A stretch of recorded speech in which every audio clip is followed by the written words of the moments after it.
Good morning students. Welcome back to our video classes. In the previous video we studied about the conditional probability, multiplication theorem of probabilities and independent events. Some properties of independent events was not covered in the previous video. So in this video we shall cover some properties of independent events and then we shall come to the topic total probability. So before starting total probability, I would like to explain some properties of independent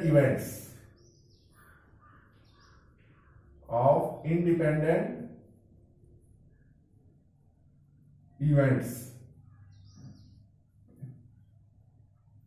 If A and B are independent events,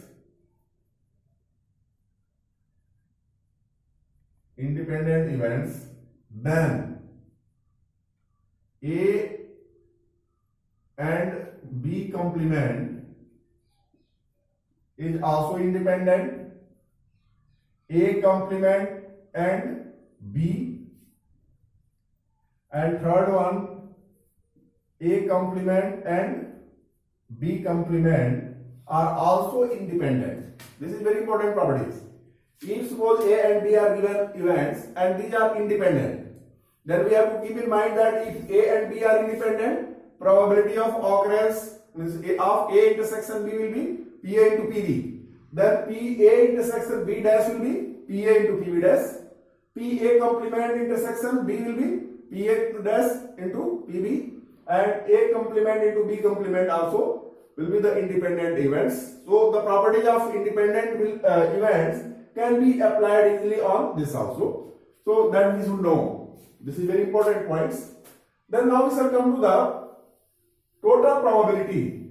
Total probability, if E1, E2 are two mutually exclusive and exhaustive events. Already we have studied what is the meaning of exclusive events and exhaustive events. Two events E1 and E2 are said to be exclusive if E1 intersection E2 equal to 5, and they are said to be exhaustive if E1 union E2 equal to sample space. So condition of this total probability is if E1 and E2 are mutually exclusive and exhaustive events.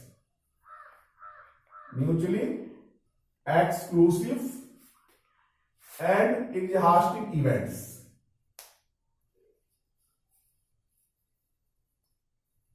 Associated with sample space,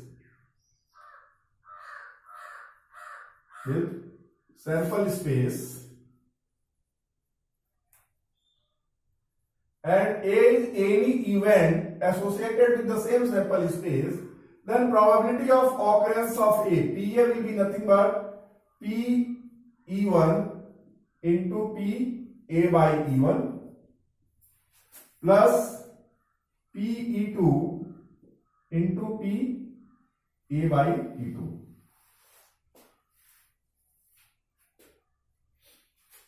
We can understand it by example.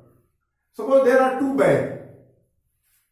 By example, if you try to understand, we have to find the total probability of occurrence of the event. We are having two bags, bag 1 and bag 2. This is bag second, this is bag first. This contains 2 white ball, 5 black ball. And this contains 3 white ball and 4 black ball.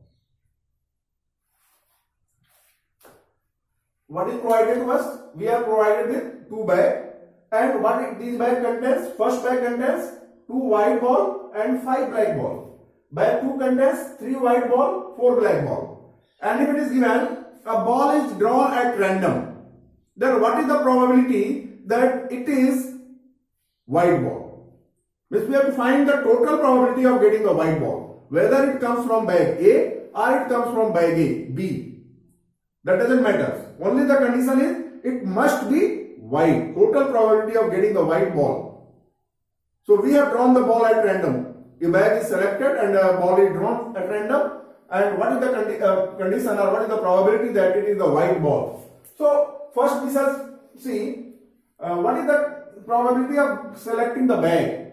If we are consider, let E1 is bag first is selected. Bag first is selected. E2 is bag second is selected. Bag second is selected. So what will be PA by E1? Sorry, what is PE1 first we shall find? Probability of getting selecting the first bag, 1 by 2. PE2 also will be 1 by 2. Because only 2 bags are there. So 50% chance is there that we shall select the bag 1. 50% chance is there we shall select the bag 2. Out of 2 we have to select 1. Then if bag E1 is selected, first bag is selected, then what is the probability of getting white ball? Probability of getting white ball, if we want to find PA by E1, it will be known. Means E1 is already occurred. We have already selected the bag first. Then we have to get the white ball. So out of 7 ball, there are 2 white balls. So it will be 2 by 7. And if bag E2 is selected, then what will be PA by E2? In this way, out of 7 there are 3 white balls. So this will be 3 by 7. Then what is the probability of getting the white ball? So probability of getting the white ball in this formula, if you put the values, here,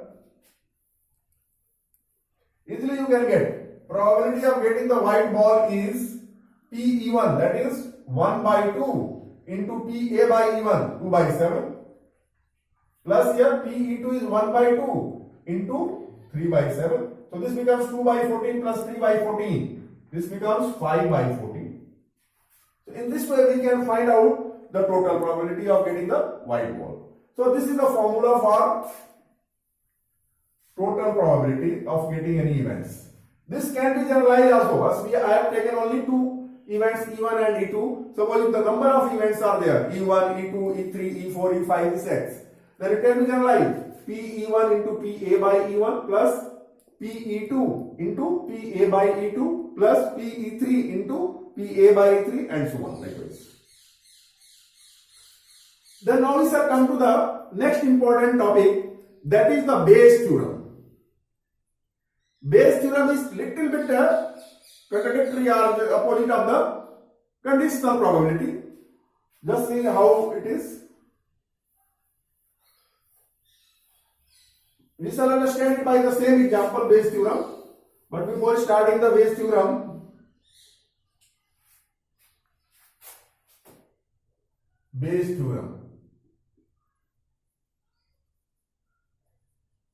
here also, if E1, E2 are 2 mutually exclusive and exhaustive events, already we know mutually exclusive event means E1 intersection E2 is 5 and exhaustive event means E1 union E2 equal to sample space.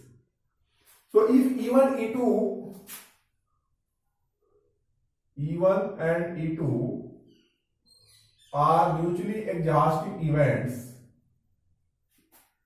mutually exclusive and exhaustive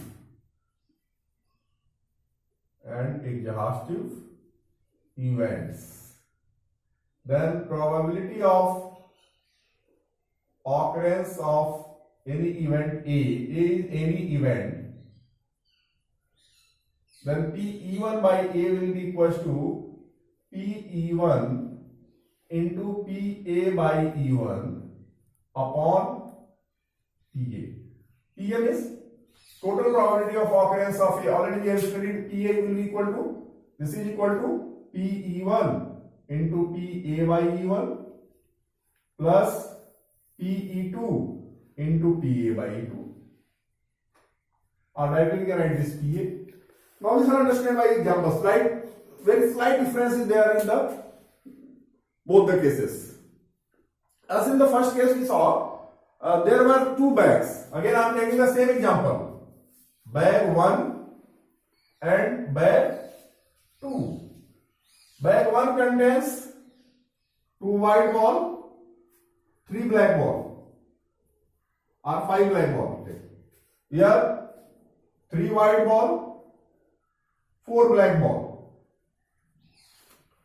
Given a ball is drawn at random, a bag is selected and a ball is drawn at random, and the ball drawn is white.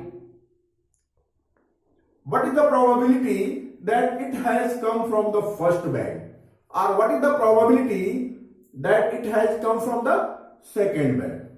Just notice the difference. Just before we studied what was the probability to get the white ball, whether it comes from the first bag or comes from the second bag.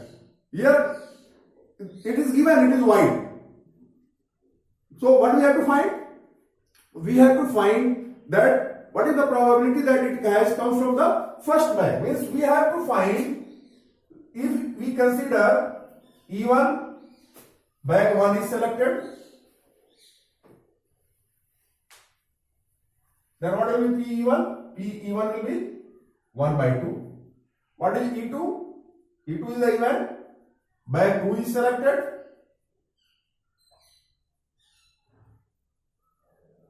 Then probability of occurrence of E2 also will be 1 by 2. What will be PA by E1? If bag 1 is selected, then probability of getting white ball is 2 by 7. If bag 2 is selected, then probability of getting white ball is 3 by 7. One ball is drawn at random and it is given the ball drawn is white. There is no any confusion in that which color ball it is. It is white. Then we have to find what is the chance that it has come from the first bag. What is the probability that it has come from the first bag? Means what we have to find? We have to find PE1 by A. A is occurred. Already we have got A and we have to get this P1, and this will be nothing but if you use the formula PE1 into PA by E1 upon PA. PA will be PE1 into PA by E1 plus PE2 into PA by E2. What is PE1? 1 by 2 into PA by E1 is 2 by 7 upon 1 by 2 into 2 by 7 plus 1 by 2 into 3 by 7. So our numerator will be 2 by 14. Denominator will be 2 by 14 plus 3, 5 by 14. 14 and 14 cancel out, so this value comes 2 by 5. So this is there in the Bayes theorem. And these two theorems, Bayes theorems and total probability laws, are very important for the board exam. So please practice well all the questions, sir. Please solve using the formula, and if doubt persists, you may ask. Thank you.